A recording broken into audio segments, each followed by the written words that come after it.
นี่បងប្អូនដើមក្រូចដែលខ្ញុំដាំយូរហើយខ្ញុំគិតថាវាអត់បានផ្លែទេព្រោះពេលដាំហ្នឹងវាអត់ល្អទេហើយឥឡូវមានតែផ្លែឡើងមកកណោបងប្អូនអើយនេះខ្ញុំដាក់នៅគៀកគ្នាដោយសារតែដីខ្ញុំចៀតបងប្អូនឥឡូវមានអីវាផ្លែទាំងពីរដើមមកហើយផ្លែច្រើនទៀតហើយនៅគៀកនេះខ្ញុំដាំដើមដូងទៀតខ្ញុំគិតថាដូងហ្នឹងក៏អត់រស់ដូចគ្នាព្រោះដីវាអត់ទៅល្អដែរកាត់ដាំឥឡូវដូងនៅទៅហ្នឹងដើមក្រូចឆ្មានៅហ្នឹងនេះឥឡូវពុកខ្ញុំក៏ដាំដើមបំពេញរាជតែទៅដាំដែរទេនេះដីនៅនេះខ្ញុំខានមកយូរដោយសារតែខ្ញុំរវល់ធ្វើការទៅពេលមកមើលមានណាសតតែតំណាំពេញតែដីឲ្យឆ្លៀតមកនេះឃើញផ្សិតច្បើងយើងនេះបងប្អូនក៏ក្តិចមកមួយក៏ដោយ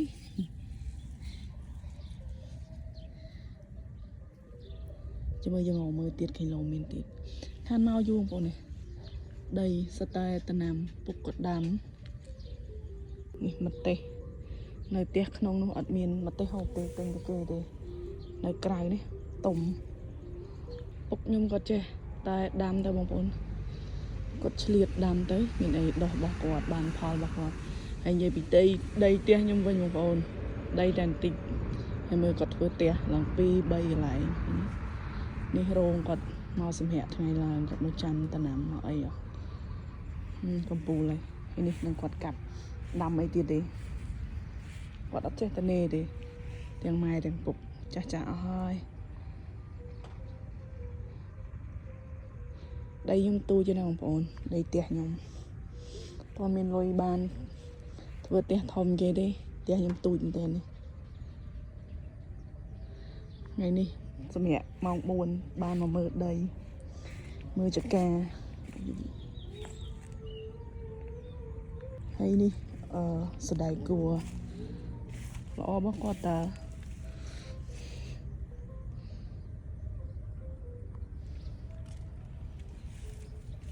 និយាយទៅពុកម៉ែខ្ញុំគាត់ស្មើដៃគ្នាណាគាត់មិនចេះ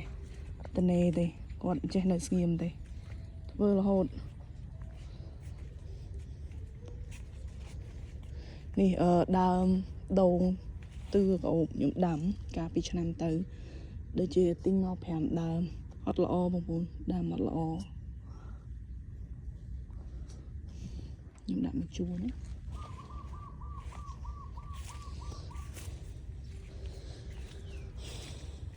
មានអីទេអ្នកស្រុកខ្សែហើយថ្ងៃនេះខ្ញុំតនេមកបេះអីគេសដៃគួរយកទៅចលក់ផ្អកដែរដោយសារតែចង់ហូបផ្អកចំហុយអញ្ចឹងណានេះអូមានតកួនទៀតហើយនេះបងប្អូនដើមនេះដើមអាស័យខ្ញុំទិញយកមកដាំដែរបានពីគុំនេះល្អនិយាយទៅខ្ញុំខានមកយូរបងប្អូនអើយប្រហែល4 5 ខែដោយសារតែការងារយើងធ្វើការច្រើនទៅខ្ញុំមកដល់ផ្ទះយប់ទៅពេលមកអូឡើងប្លែកសាហាវនេះអូមែនតែនមក